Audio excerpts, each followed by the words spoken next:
आश्रम एक दीख मग माही, खग मृग जीव जंतु तह नाही।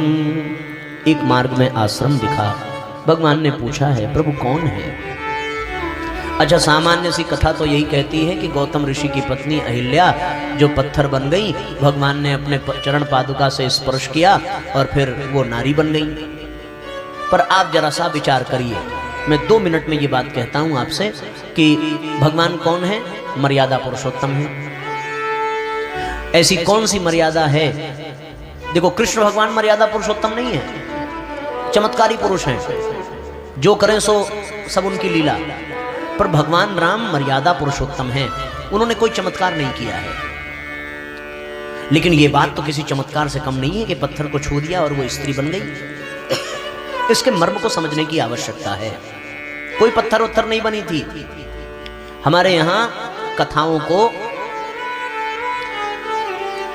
माइथोलॉजी के रूप में प्रकट किया गया है। इसीलिए इन कथाओं को श्रेष्ठ संत और सद्गुरु की शरण में बैठ करके सुनना और समझना चाहिए। कथा का दृश्य क्या है, प्रसंग क्या है? प्रसंग आप सबको पता है कि गौतम ऋषि की पत्नी अहिल्या के साथ इंद्र ने धोखा किया, उनकी पवित्रता को नष्ट किया।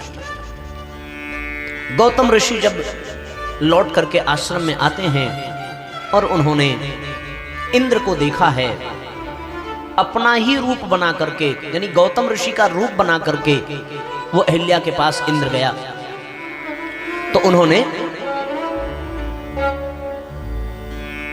अहिल्या को श्राप दे दिया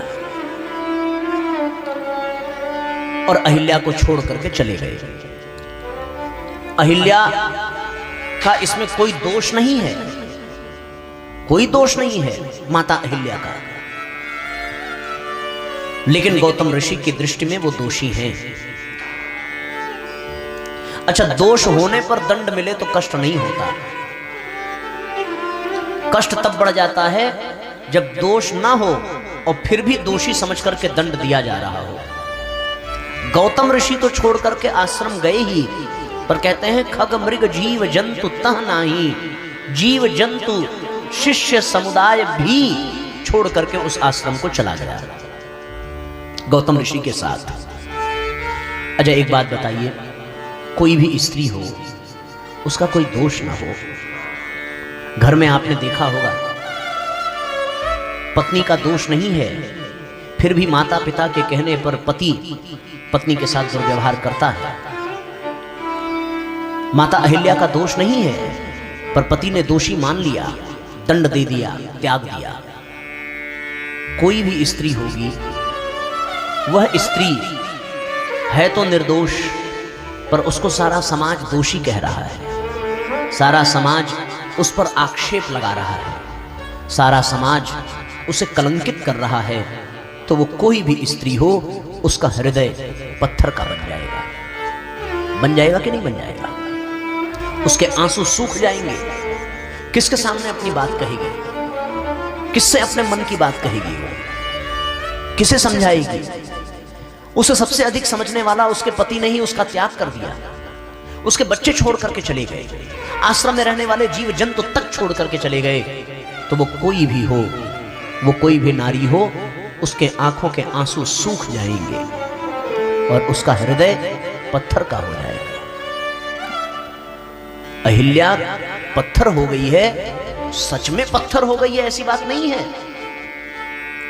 पत्थर इसलिए हो गई कि वो निर्दोष थी, फिर भी उसे दोषी समझा गया।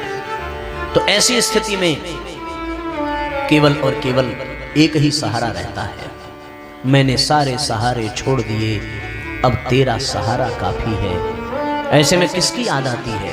केवल परमात्मा की, केवल ऊपर वाले की। ये जान लीजिए, उसके अतिरिक्त और कौन है जो हमारी बात को समझ सके?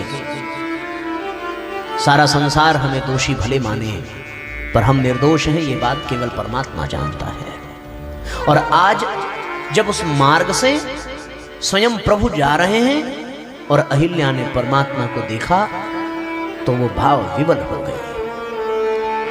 कोई कितना भी पत्थर दिल हो जाए, लेकिन जब वो किसी अपने से मिलता है तो उसके गले लग करके अपने मन की सारी बात कह देता है। और जब वो अपने मन की बात कहता है तो फिर उसके आंखों से आंसुओं की धार फूट पड़ती है।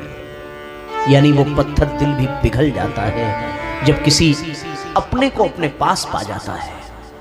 और परमात्मा से अधिक अपना कौन है? इस धरती पर जब सबने ठुकरा दिया तो केवल भगवान का ही तो सहारा है। और आज प्रभु सामने हैं तो वो अहिल्या जिसने कोई शिकायत नहीं की थी, कोई गिला शिकवा नहीं है, जिसने आंसू भी नहीं बहाए, क्योंकि उसे ये उम्मीद ही नहीं थी कि उसकी भावनाओं को कोई समझेगा, उसके मन की बात को कोई सुनेगा। पर जब आज अपने प्रभु को अपने सामने देखा तो अहिल्या फूट पड़ी और अहिल्या ने अपने मन की सारी बात अपने भगवान के सामने कह दी। हे नाथ, मेरा कोई दोष नहीं था। और अहिल्या स्वयं प्रभु के चरणों में पड़ गई। भगवान ने उसे अपने हाथ का सहारा देकर के उठाया और भगवान ने यह प्रमाणित कर दिया कि तुम्हारा कोई दोष नहीं है। जिसे परमात्मा अपनी गोद में बिठा ले, जिसे भगवान अपनी शरण में ले लें, उसे कौन कुछ कह सकता है। मुझे घटना याद आती है, गुजरात की एक घटना है। और साथियों, वहां एक महिला रहती थी, विधवा। उसका पति मर गया। तो ये उस समय की बात है जब लोग विधवा को देखना नहीं चाहते थे, विधवा को अपशगुन समझते थे, अशुभ समझते थे। और वो विद्यालय में शिक्षिका थी, घर घर अखंड ज्योति पत्रिका पहुंचाती थी। एक बार गुरुदेव का जाना हुआ, गुरुजी माता जी का चित्र लगा है पीछे। एक बार गुरुजी का जाना हुआ गुजरात, सब बैठे हैं, गुरुदेव अखबार पढ़ रहे थे।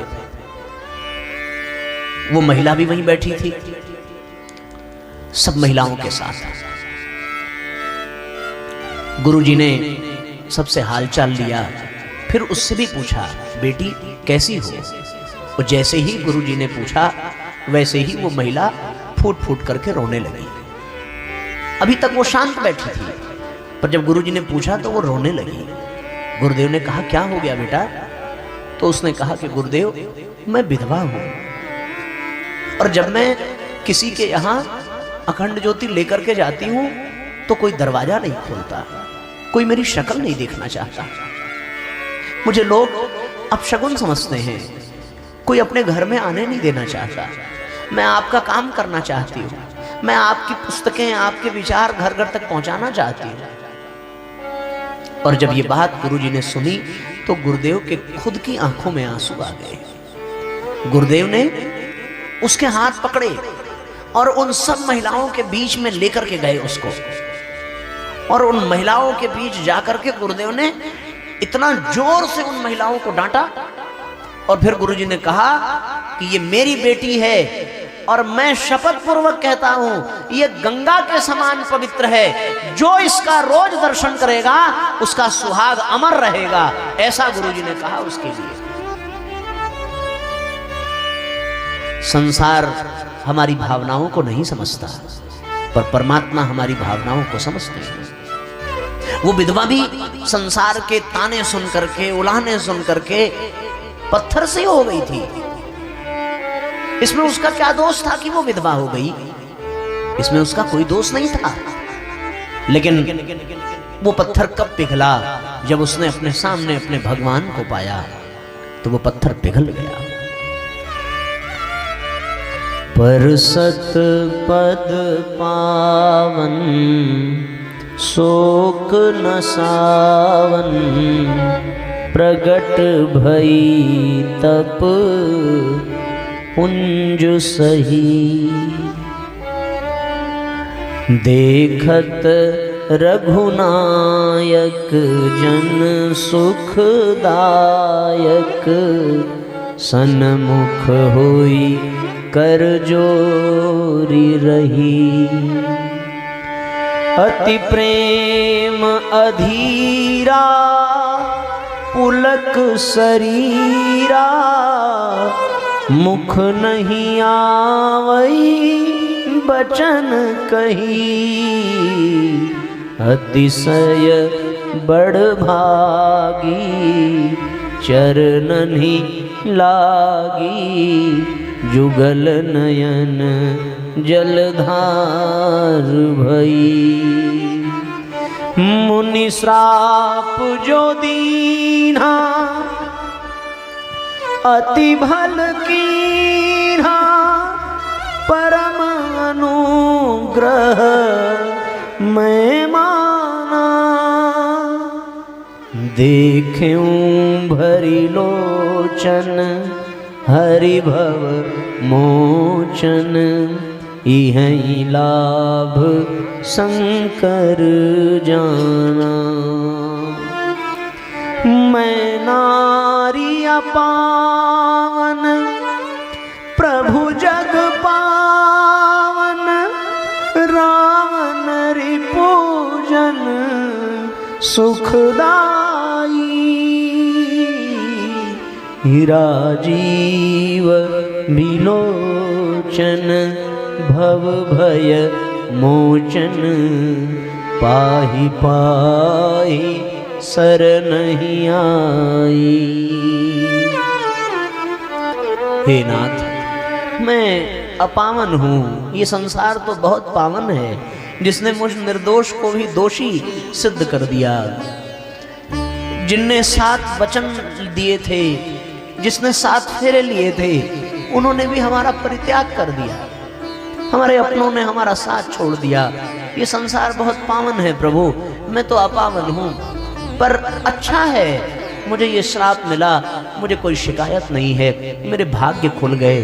अगर ये श्राप न होता तो आज आपके दर्शन न होते, आपके चरणों में मुझे स्थान न मिलता।